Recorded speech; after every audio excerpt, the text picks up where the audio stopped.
والصلاة والسلام على أشرف المرسلين سيدنا محمد وعلى آله وصحبه أجمعين. ربنا تقبل منا إنك أنت السميع العليم وتب علينا إنك أنت التواب الرحيم. اللهم انفعنا بما علمتنا وعلمنا بما ينفعنا. Ya Allah, manfaatkanlah kepada kami apa-apa yang telah Engkau ajari kami. Ajarkanlah kami apa-apa yang bermanfaat kepada kami. Wazidna ilma, dan tambahkanlah kepada kami ilmu. Sallallahu alaihi sayyidina Muhammad wa ala alihi wa sahbihi ajma'in. Walhamdulillahi rabbil alamin.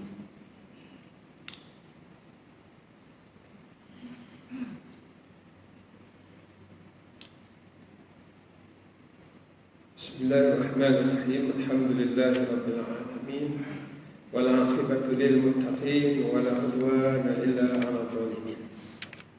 Wa nashhadu an la ilaha illallah wa nashhadu anna Muhammadan 'abduhu wa rasuluhu. Allahumma shalli wa sallim 'ala sayyidina Muhammad wa 'ala alihi wa ashabihi wa man sara 'ala nahjihi wa tamassaka bi sunnatihi ila yaumiddin. Amma ba'd. Dalam kuliah sirah kita pada minggu ini, kita mula masuk kepada penurunan wahyu ke atas Nabi Muhammad sallallahu alaihi wasallam. Pada minggu-minggu yang lalu, pada kuliah-kuliah yang lalu, kita telah mendengar daripada Nabi sallallahu alaihi wasallam dilahirkan, kemudian dibesarkan, kemudian kuliah yang terakhir kita telah mendengar berkenaan dengan Nabi kita sallallahu alaihi wasallam dipelihara oleh Abu Talib, bersama dengan beliau berniaga ke Syam, kemudian dikahwini dengan Khadijah binti Khuwailid. Semua adalah persediaan-persediaan Allah Subhanahu wa taala terhadap Nabi sallallahu alaihi wasallam sebelum diangkat menjadi nabi dan rasul, sebelum memikul tanggungjawab yang besar. InsyaAllah pada minggu ini kita masuk kepada permulaan wahyu yang semua kita telah maklumi, iaitu Nabi SAW menerima wahyu daripada Allah Subhanahu wa taala sekaligus menjadi nabi dan menjadi rasul, mengikut kata sebahagian ulama. Sebahagian mengatakan apabila turunnya Iqra ke atas Nabi SAW dan bermulanya wahyu daripada Allah Subhanahu wa taala, ini adalah pelantikan sebagai nabi. Kenapa pelantikan sebagai nabi sahaja? Kerana belum turun ayat yang memerintahkan Nabi SAW menyampaikan kepada manusia yang lain. Surah Iqra, Iqra bismi rabbikal ladzi khalaq. Bacalah dengan nama Tuhanmu yang menciptakan. Khalaqal insana min 'alaq. Allah menciptakan daripada segumpal darah. Khalaqal insana min Iqra wa rabbukal akram. Bacalah dan Tuhanmu yang paling mulia. Alladzi 'allama bil qalam 'allamal insana ma lam ya'lam. Yang mengajar manusia dengan pen. Walaupun ketika zaman itu pen belum lagi tersebar luas, tak macam sekarang. Nabi pun tak reti menulis dan membaca, tapi Allah Ta'ala suruh membaca. Kemudian disebut juga pen. 'Allamal insana ma lam ya'lam, yang mengajar manusia apa yang tidak mereka ketahui. Semuanya berkait dengan perintah ke atas Nabi sallallahu alaihi wasallam, belum lagi perintah disampaikan kepada manusia yang lain. Sebab itu sebagian ulama mengatakan ini pelantikan sebagai nabi. Kemudian barulah bila turunnya firman Allah Subhanahu wa taala, ya ayyuhal muddaththir qum fa'anzir wa rabbaka fakabbir, dan seterusnya. Wahai orang yang berselimut, bangunlah kamu daripada keadaan kamu yang sedang berselimut itu. Qum fa'anzir, berilah peringatan, berilah berita ancaman api neraka dan sebagainya. kepada manusia. Wa rabbaka fakabbir, dan besarkanlah Tuhanmu dan bersihkanlah bajumu, dan seterusnya. Tuan-tuan dan puan dikasihi sekalian, ini bermula kembali perhubungan wahyu di antara Allah Subhanahu wa taala dengan rasul-rasul pilihan. Yang mana wahyu yang terakhir turun adalah kepada Nabi Isa alaihissalam. Kalaulah tahun 2020 ini dikira tahun kelahiran Nabi Isa, seperti yang didakwa, kalau dalam bahasa Arab dia panggil tahun miladiyah. Bahasa kita pun sebut miladi juga. Milad ini maknanya lahir. Jadi kalau tahun miladi maknanya ataupun Masihi. Masihi ini artinya dalam bahasa Melayu Kristian. Jangan kita lupa terjemahan. Kalau dalam bahasa Melayu dia panggil tahun Masihi, maknanya tahun Kristian. Kalau bahasa Arab dia panggil miladi, tahun kelahiran. Kedua-duanya merujuk kepada tarikh yang dicipta oleh orang-orang Kristian. Maknanya tahun 2020 telah berlalunya kelahiran Nabi Isa alaihissalam. Kemudian Nabi kita dilahirkan pada tahun 570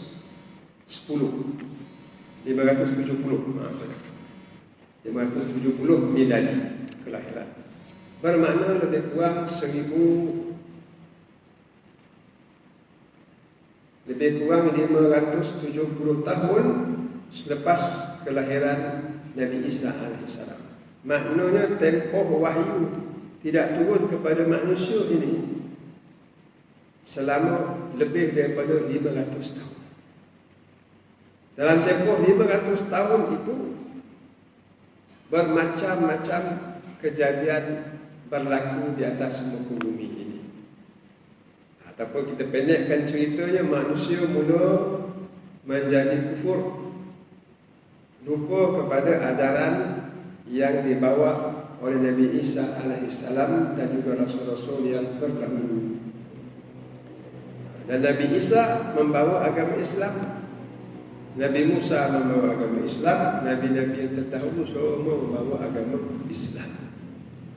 Cuma lepas Nabi Musa tak ada, orang-orang ini dia menyelewengkan agama. Macam ajaran sesat di negara kita menyelewengkan ajaran yang sepatutnya suci, bersih, tapi diselewengkan mengikut hawa nafsu orang yang menciptakan ajaran sesat tersebut. Jadi Nabi Isa alaihissalam pun sama juga membawa agama Islam, tetapi selepas Nabi Isa diangkat oleh Allah Subhanahu wa taala, pengikut-pengikutnya mengubah ajaran ini menjadi ajaran sesat, mengikut hawa nafsu mereka.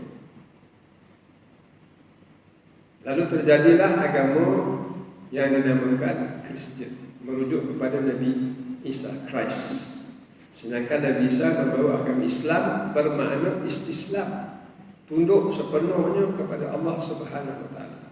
Agama Islam ini artinya kita ditunduk dan patuh kepada Allah Subhanahu wa taala tanpa sebarang persoalan. Ini supaya kita benar-benar memahami agama kita. Tapi bila mereka mengubah menjadi Christ, agama itu merujuk kepada Nabi Isa alaihissalam. Agama itu agama Nabi Isa. Sebab itu mereka menamakan Nabi Isa itu Tuhan. Maknanya semua merujuk kepada Nabi Isa. Kan hawa nafsu itu. Cuma manusia ni bukan tak cerdik, dia cerdik. Lalu mereka bertanya, kalau Nabi Isa Tuhan, maknanya Nabi Isa ni baru, Tuhan itu baru. Dia baru dilahirkan. Maknanya ada ke Tuhan sebelum Nabi Isa? Habis itu Nabi Musa macam mana? Jadi orang yang soal pula. Nabi Musa yang datang sebelum Nabi Isa, siapa Tuhan dia? Kalau Nabi Isa Tuhan, dia tak ya juga. Ada apa itu Tuhan juga, dah dua pula lah. Ya? Kemudian Nabi Isa tak ada. Kalau Nabi Isa tak ada, macam mana? Tuhan dah tak ada lah kalau macam tu. Ada lagi Tuhan ketiga. Maka jadilah tiga dalam satu. Tapi kata Tuhan satu. Satu dalam tiga. Tapi macam satu, tiga dalam satu. Jadi satu dalam tiga, tiga dalam satu, satu dalam tiga. Sampai sekarang orang Kristian masih tak faham apa dia tiga dalam satu, satu dalam tiga ni. Tetapi agama ini ataupun ajaran sesat ini, iaitu ajaran sesat Kristian, tersebar dengan luas sampai ke negara kita.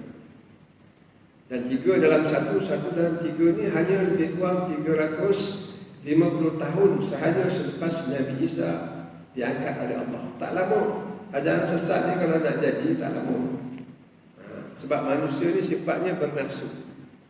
Kalau dia tak tunduk kepada wahyu Allah, maka mereka akan bertuhankan nafsu.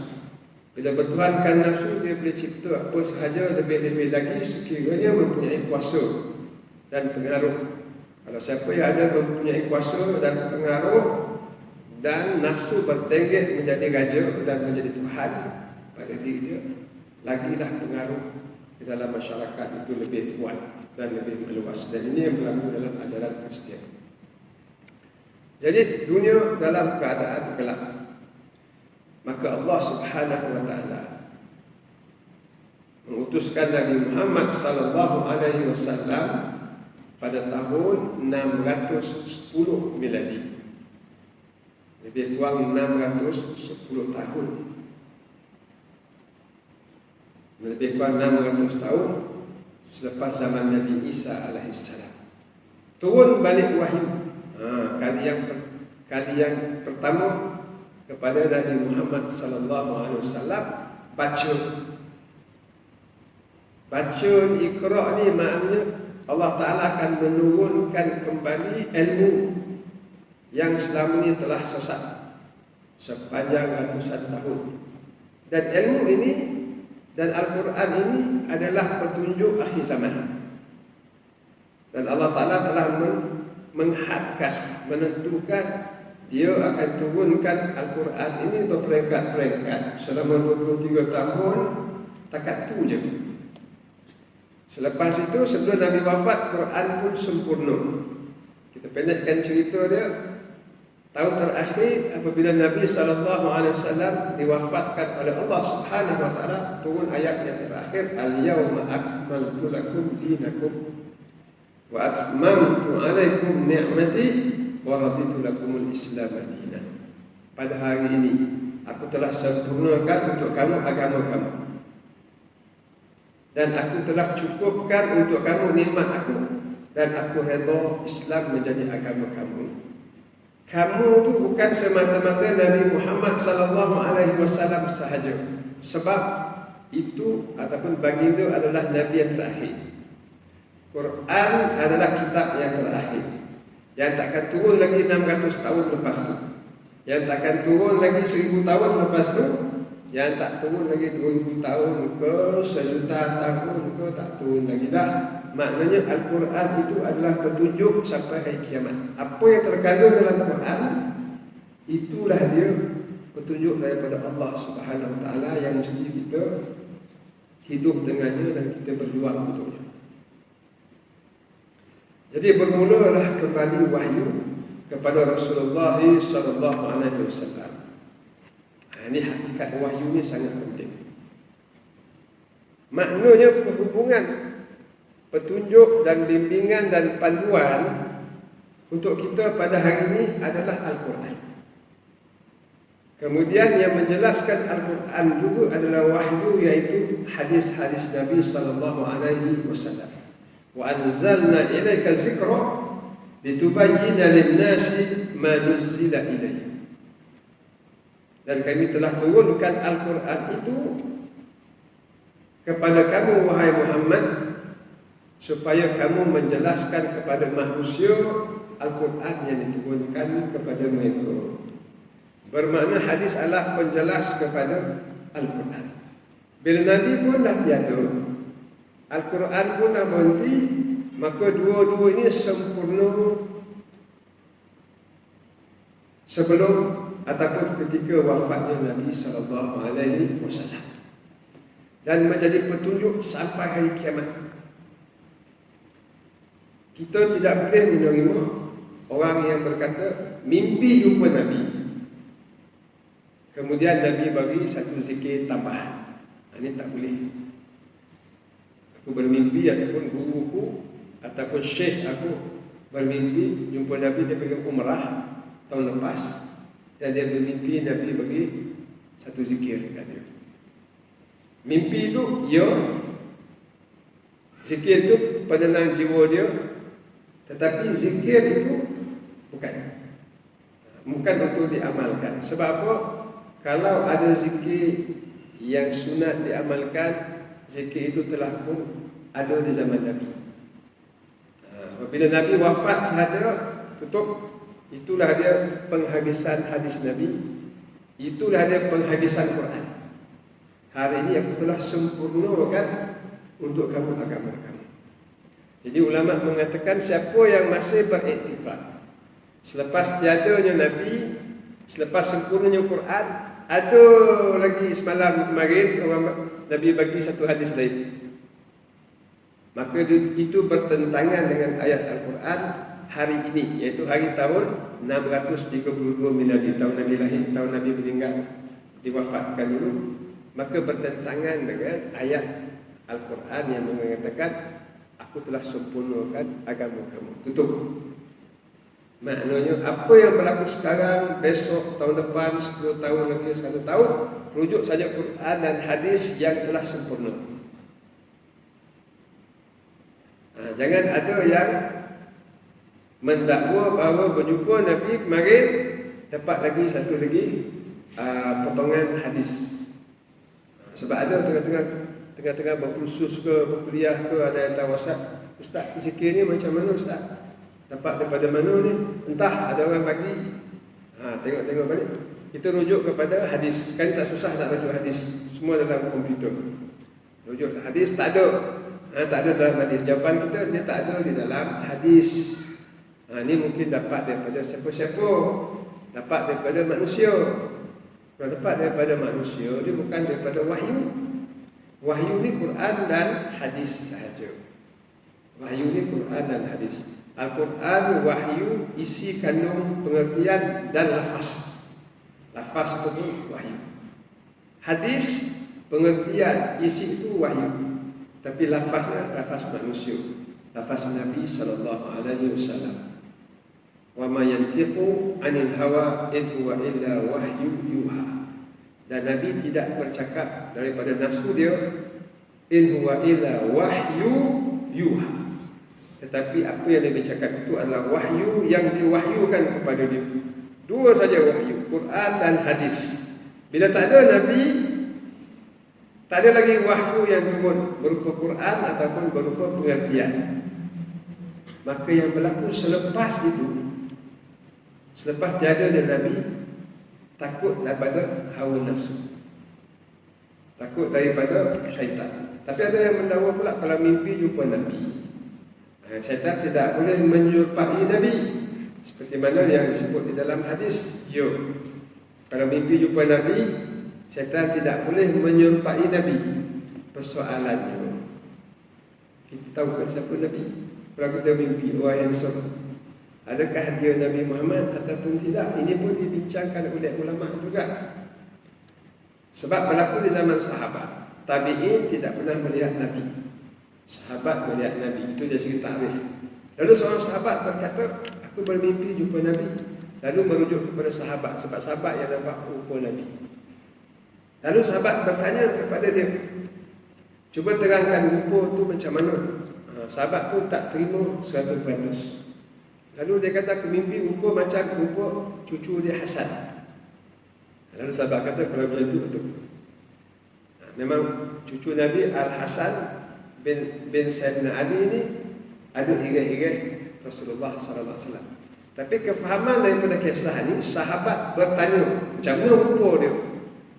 Bukan sahabat terus orang dia bermimpi jumpa Rasulullah SAW, terus kata itulah Rasulullah. Tak, ditanya dulu macam mana rupanya.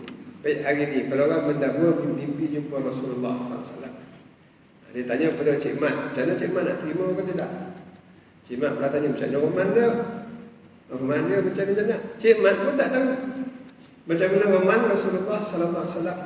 Jadi kita kena elakkan daripada berlakunya penyimpangan demi penyimpangan. Itu penting kita kena jaga. Islam ini daripada Al-Quran dan daripada hadis sahaja. Jadi balik kepada kisah tadi. Bila turunnya wahyu kepada Nabi sallallahu alaihi wasallam, itu bermula kembali hubungan wahyu di antara Allah Subhanahu wa taala dengan manusia. Ini satu nikmat dan satu anugerah Allah taala kepada kita. Dan Allah taala pun menyebut nikmat. Al-yawma akmaltu lakum dinakum wa atmamtu alaikum ni'mati. Ni'mati wa raditu lakum al-Islam madina. Hari ini aku sempurnakan untuk kamu agama kamu. Aku telah cukupkan untuk kamu nikmat aku. Apa dia nikmat itu? Islam. Nikmat itu hidayah Allah. Nikmat itu adalah petunjuk Al-Quran. Selesai. Nikmat itu adalah Rasulullah sallallahu alaihi wasallam, petunjuk bagi manusia. Jangan ada lagi yang menambah-nambah selepas itu. Kalau ada orang mendakwa, tahun lepas guru saya jumpa Nabi kat Mekah masuk umrah, ni bacalah hadis, bacalah zikir ni. Zikir itu terujuk dalam Bukhari, Muslim, Sunan Ibnu Majah dan Tirmizi dan sebagainya, tak ada. Bila tak ada, maknanya dia bukan hadis, benda baru. Kalau kita terima yang ni, apa yang menghalang Cik Din pula cakap dia jumpa juga Nabi semalam? Apa yang menghalang pula Cik Rahman pula dia besok tahun depan dia pergi umrah, dia berjumpa Nabi ataupun di rumah dia, maka akan bertambah-tambahlah zikir tak habis-habis. Itu baru zikir kalau hukum hakam. Hukum hakam. Siapa yang buat kesalahan ni, maka inilah balasan untuk dia ke apa-apa. Itu pun kalau dia anggap zikir itu hadis, hukuman itu pun hadis, maka akan bercelarulah syariat Islam. Kenapa kita cerita sikit berkenaan perkara-perkara seperti ini? Nak menggambarkan macam mana apa yang Nabi Isa alaihissalam bawa. Tak lama lepas tu berlaku penyelewengan. Memang manusia ni kalau tak dijaga betul-betul, tak dikekang betul-betul, mereka boleh merewang-rewang ke sana ke sini. Itu dalam bab yang jelas zikir ataupun hukum hakam. Tapi sebenarnya tuan-tuan dan puan, ideologi, pemikiran juga boleh berlaku penyelewengan dalam masyarakat. Ideologi logik, contohnya LGBT, liwat, gay, lesbian dan sebagainya, hubungan laki-laki dan perempuan. Apa salahnya? Dia pun manusia juga, kita kena terima dia sebagai manusia. Itu semua pemikiran sesang yang mana kalau diukur dengan Quran dan hadis tak ada tempat di dalam masyarakat. Itu sebagai contoh. Dan banyak lagi ideologi pemikiran manusia yang sesang yang menyerang umat Islam pada hari ini. Kenapa ini berlaku? Kerana menyimpang daripada wahyu Allah Subhanahu wa taala.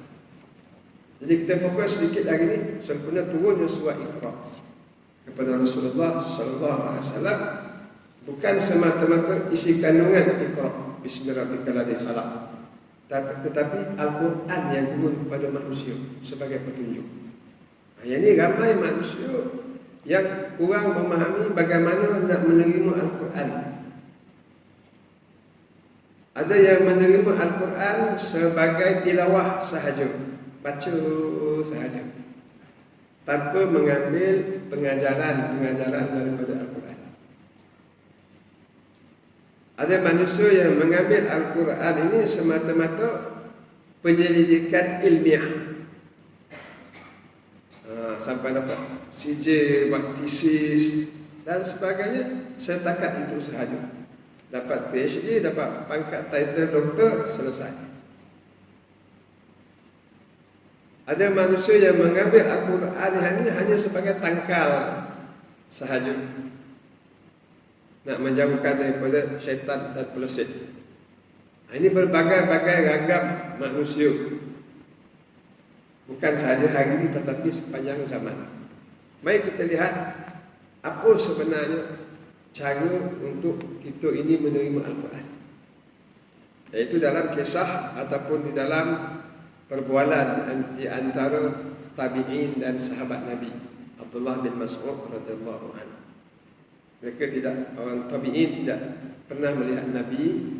Lalu mereka bertanya kepada Abdullah bin Mas'ud radhiyallahu anhu, bagaimana kamu dengan Nabi dulu? Kami tak pernah jumpa Nabi. Cubalah cerita sikit macam mana kamu jumpa Nabi. Macam mana bergaul dengan Nabi. Abdullah bin Mas'ud kalau nak cerita berjumpa dengan Nabi ni panjanglah cerita, seminggu tak habis. Sebab mereka hidup dengan Nabi ni berpuluh-puluh tahun. Sejak sebelum jadi Nabi lagi, ya, Abdullah bin Mas'ud muda lagi lah sebab apa ni generasi yang muda sedikit. Tapi dia simpulkan kehidupan mereka dengan Nabi ini, berkata Abdullah bin Mas'ud, kana rajulun minna idza ta'allama 10 ayat. Kami dulu dengan Nabi, kalau kami belajar Quran 10 ayat sahaja. 10 ayat sahaja. Fala nujawizunna, dan kami tak tambah lagi lebih daripada 10. Hatta na'rifa ma'anihinna wal amal bihinna, sehinggalah kami betul-betul faham apa tuntutan-tuntutan daripada Al-Quran tersebut, dan sehingga kami amalkan apa yang ada di dalam Al-Quran. Ini bermakna sahabat dulu bila dia turun dari Al-Quran pada Nabi dan Nabi sampaikan kepada mereka, mereka dengar tu, terus mereka kata, kita nak buat apa ni? Kita nak buat. Mereka bincang macam mana nak buat. Kemudian bila mereka berjumpa di pasar ke di mana ke, mereka saling bertanya, yang itu yang 10 ayat tu awak dah buat tak? Saya dah buat tak? Saya belum lagi, tapi besok saya nak buat. Lebih kurang macam tu. Makna sifat mereka ini mengamalkan Al-Quran. Kalau kita nak bandingkan hari ini macam pelajar sains lah, dia nak masuk lab, nak masuk makmal. Jadi mereka bincang, lepas tu mereka masukkan bahan kimia ke apa, lab. Macam orang bengkel juga, dia tengok enjin kereta punya lukisan macam mana, kalau salah silap terus pergi kat enjin, baiki enjin. Jadi tengok manual, terus buat. Tengok arahan, terus buat. Macam tu sahabat-sahabat Nabi dahulu. Mereka dapat Quran, ayat-ayat Quran, mereka tak terus mengkaji, kemudian lepas tu tengok TV pula, berburak kat kedai. Kemudian dia baca balik, kemudian dia bersembang. Maknanya Al-Quran tu bukan untuk diamalkan. Ini berlaku kepada umat-umat selepas itu. Ini yang kita hendak hayati. Bila kita bincang turunnya wahyu yang pertama kepada Nabi sallallahu alaihi wasallam, dan alhamdulillah lepas ni kita akan masuk zaman Muhammad menjadi Nabi dan Rasul. Bermulanya perjuangan Rasulullah sallallahu alaihi wasallam. Dan apa yang Nabi cakap selepas turun daripada Gua Hira, semuanya hadis. Sebelum Nabi terima wahyu, Nabi manusia biasa. Dia bukan hadis. Tapi lepas dia terima wahyu, semua yang Nabi cakap itu adalah petunjuk daripada Allah Subhanahu wa taala, berupa hadis-hadis Nabi. Tapi macam mana Nabi terima Al-Quran? Nabi terima Al-Quran untuk diamalkan. Kemudian Nabi sampaikan kepada sahabat untuk diamalkan. Cuba kita tengok. Bila Nabi turun daripada Gua Hira, Allah Ta'ala suruh baca, dan Nabi tak boleh membaca. Ya. Kemudian turun pula wahyu yang kedua. Ya ayyuhal muddaththir, wahai orang yang berselimut, qum fa'anzir, bangun, bagi peringatan kepada manusia, wa rabbaka fakabbir, dan Tuhanmu besarkanlah dia. Apa maksud Tuhan besarkan dia ni? Bukan besar Allah Akbar, tak. Maknanya Allah lebih besar daripada Abu Jahal, Allah lebih besar daripada Abu Sufyan. Allah Ta'ala lebih besar daripada Umayyah bin Khalaf. Itu di antara pemimpin-pemimpin Mekah. Itu dah bagi dia faham macam tu. Kemudian bagi peringatan. Dalam keadaan menggigil, sebab terima wahyu ni Nabi berpeluh-peluh dan menggigil. Seperti biasa, Khadijah bila menggigil dia selimutkan. Lalu dihelak dia selimut. Apa kata Nabi? Qad madha ahdun naum ya Khadijah. Masa tidurlah berlalu. Masa tidur dah berlalu. Ini masa untuk memberi peringatan pada manusia. Dia cepat macam itu. Lalu Nabi mengajak siapa yang hampir dengan dia kepada Islam. Maknanya agama Islam ini peringatan untuk kita. Agama Islam ni bukan untuk simpan diri kita semata-mata. Tak. Tetapi mesti disampaikan kepada orang lain. Lalu dia mengajak isteri masuk Islam. Mengajak sahabat dia yang paling rapat, Abu Bakar, pergi jumpa Abu Bakar. Aku telah menerima wahyu. Kita ada risalah yang baru. Apa kata join sekali? Abu Bakar baru dia kenal kawan dia. Join. On. Jumpa Zaid bin Harisah, pembantu dia. Kemudian jumpa Sayyidina Ali, sepupu dia. Dia besar sekali dengan Sayyidina Ali. Sayyidina Ali mungkin muda sikit lah ya. Tapi sama-sama di rumah Abu Talib, ayah kepada Sayyidina Ali.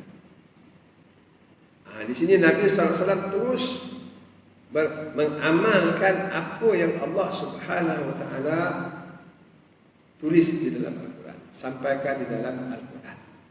Kemudian tengok pula reaksi sahabat bila Abu Bakar menerima Islam. Apa yang turun kepada Rasulullah? Ya ayyuhal mudaththir, wahai orang muslimun. Baik. Kum fa'anzir. Baik, saya pun telah melalui masa selimut ni. Fa'anzir, berilah peringatan.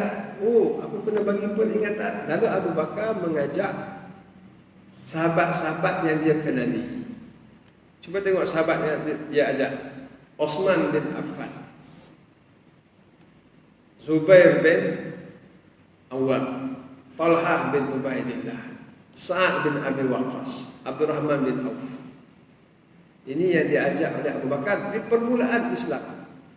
Kumpulan yang kedua Islam diajak oleh Abu Bakar As-Siddiq. Maknanya tuan-tuan, Abu Bakar ni pun menerima Al-Quran terus diamalkan.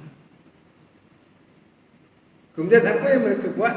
Mereka berkumpul dan mereka membaca Al-Quran dan berbincang sesama mereka. Iqra'. Bacalah. Lalu mereka membaca sesama mereka Al-Quran. Maknanya walaupun ayat baru sedikit turun, baru Iqra' dengan baru ya ayyuhal mudaththir, baru sikit, tapi mereka dah berkumpul dan berbincang apa kita nak buat. Beginilah sahabat Nabi SAW, begitu cepat Al-Quran ini pada mereka adalah untuk diamalkan.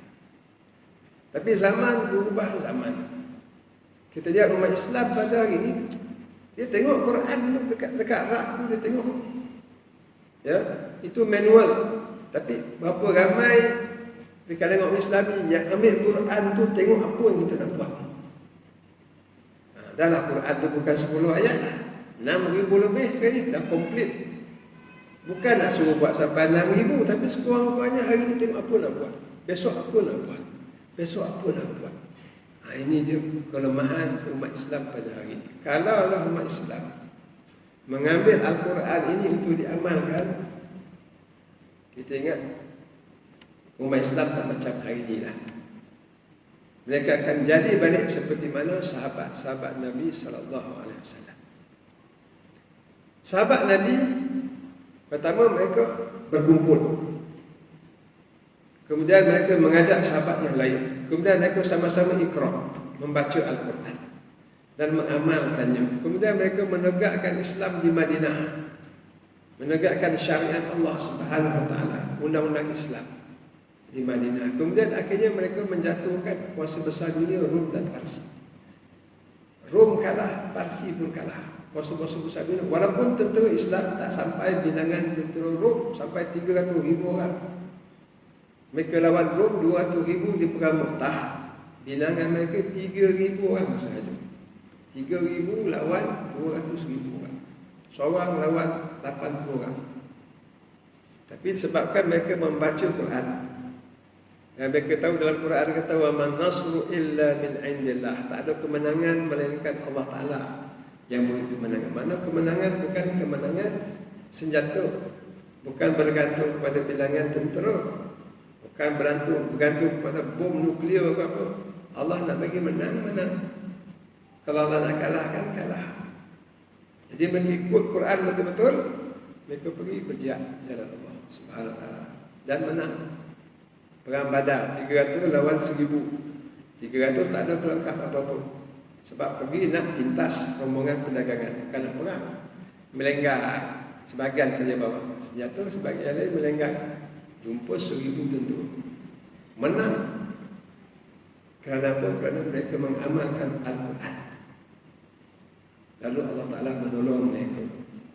Jadi kita ni nak memanggil kembali umat Islam ini kembali kepada Al-Quran, kembali kepada penghayatan Al-Quran. Jadi cuba kita tengok apakah masalah umat Islam hari ini berkait dengan Al-Quran. Pertama, masih ramai dari kalangan umat Islam, tapi bukan di Malaysia, mungkin di negara penalaman yang masih jahil. Ada yang walaupun mereka ini agama Islam, tapi jahil langsung tentang Islam. Hanya keturunan sahaja. Ini banyak terdapat di negara-negara yang primitif. Di negara Afrika walaupun Islam, tapi langsung tak tahu Quran pun tak tahu. Ini masalah. Masalah kedua, ada yang tahu Quran tetapi tidak memahami Al-Quran. Sebelum tak memahami Al-Quran tapi tidak membaca Al-Quran. Ini pun banyak. Mereka tahu Al-Quran tetapi mereka tidak membaca Quran. Ini masalah kedua. Ini mana terdapat? Banyak di negara komunis. Negara yang memerangi Islam berpuluh-puluh tahun, letakkan Islam di bawah negara komunis, sistem komunis, menyerang agama, kemudian merdeka hari ini, Kazakhstan, Kyrgyzstan. Mereka Islam dan mereka tahu Quran, tapi mereka tidak membaca Al-Quran. Sedangkan Al-Quran ini petunjuk dan sahabat-sahabat mengambil Al-Quran itu untuk diamalkan. Masalah ketiga, ada umat Islam yang membaca Al-Quran tetapi tidak memahami dan tidak mahu memahami. Tidak mahu memahami Al-Quran. Baca tetapi tidak mahu memahami Al-Quran. Kalau tidak memahami Al-Quran, bagaimana mereka hendak mengambil petunjuk daripada Al-Quran? Yang keempat, sebagian umat Islam memahami Al-Quran tetapi tidak tahu tuntutan Al-Quran pada diri dia. Dia baca, dia faham, tapi apa Quran tuntut pada dia tak sampai kepada dia. Faham Al-Quran, tapi tak ada tuntutan apa. Akhirnya lepas tutup Al-Quran, dia buat kerja-kerja harian yang tidak bersungguh paut, tidak menunaikan tuntutan-tuntutan Al-Quran tersebut. Kemudian ada yang memahami tuntutan Al-Quran tetapi tidak mengamalkan. Kemudian yang keenam, ada yang mengamalkan Al-Quran tetapi tidak memperjuangkan. Maknanya untuk diri dia, dia tak perjuangkan supaya orang lain pun turut sama menghayati Al-Quran. Dan ini belum tentu lepas daripada tanggungjawab di depan Allah Subhanahu Wa Taala. Ini kita nak ingatkan. Sebab apa? Sebab kita baca wal as innal insana lafi khus illa alladhina amanu wa amilus solihat wa tawassaw bil haqq. Demi masa semua manusia kerugian. Semua manusia di dalam kerugian kecuali empat orang yang ada empat sifat. Dia beriman, beramal soleh, belum tentu lagi ni, wa tawassaw bil haqq. Dia berpesan orang lain dengan kebenaran. maknanya mesti memperjuangkan Al-Quran ini pada orang lain. Mesti dia berpesan kepada orang lain juga, buat Al-Quran ni, amalkan Quran ni. Mesti ada belum. Tidak membandai seorang itu dia beriman dan dia beramal saleh untuk diri dia sahaja. Tidak cukup. Jadi jangan kita rasa kita lepas daripada tanggungjawab di depan Allah Subhanahu Wa Taala hanya dengan kita beriman dan beramal saleh, tanpa kita berpesan kepada manusia yang lain. Dia mesti ada 4 sifat. Kemudian berpesan dengan kesabaran. Maknanya bila kita dah mula terang orang, marilah kita mengajar Al-Quran. Al-Quran ni petunjuk untuk kita. Allah Ta'ala sebut Al-Quran ni buat ni, kita kena buat. Lepas tu orang mulalah cakap macam-macam kat kita. Orang akan fitnah kita dan sebagainya. Wa tawassaw bis-sabr. Mesti sabar. Mesti bersabar, berpesan-pesan dengan kesabaran. Dan yang ketujuh, masalah umat Islam dengan Al-Quran ni apa? Ada yang memperjuangkan Al-Quran bagus, tetapi tidak tahan cabaran. Tak tahan cabaran. Bila kena cabaran, dia mulalah gugur. Aku tak nak buatlah, menyusahkan saja. Jadi inilah permasalahan umat Islam dengan Al-Quran Karim. Kalau kita lihat Nabi sallallahu alaihi wasallam dan sahabat Nabi, mereka melalui semua ini dengan berjaya. Memperjuangkan Al-Quran, mereka mengamalkan Al-Quran, memahami tuntutan-tuntutannya, memperjuangkan Al-Quran, dan mereka teguh menghadapi cabaran dalam memperjuangkan Al-Quran Karim. Jadi mudah-mudahan pada minggu ini dengan peristiwa turunnya wahyu kepada Nabi sallallahu alaihi wasallam, kita mengamati kembali apakah sikap kita terhadap Al-Quran Al-Karim. Dan ini menguatkan semangat kita untuk memahami Al-Quran, memahami tuntutan-tuntutan Al-Quran.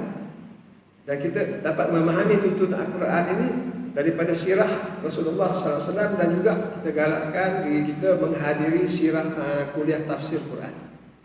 Tafsir Al-Quran. Daripada tafsir Al-Quran kita dapat memahami apakah tuntutan Al-Quran ke atas diri kita. Kemudian kita memperjuangkan Al-Quran dan kita sabar dalam menghadapi cabaran-cabaran yang bakal kita terima. Qul qawli hadza astaghfirullah alazim. Wassalamualaikum warahmatullahi wabarakatuh.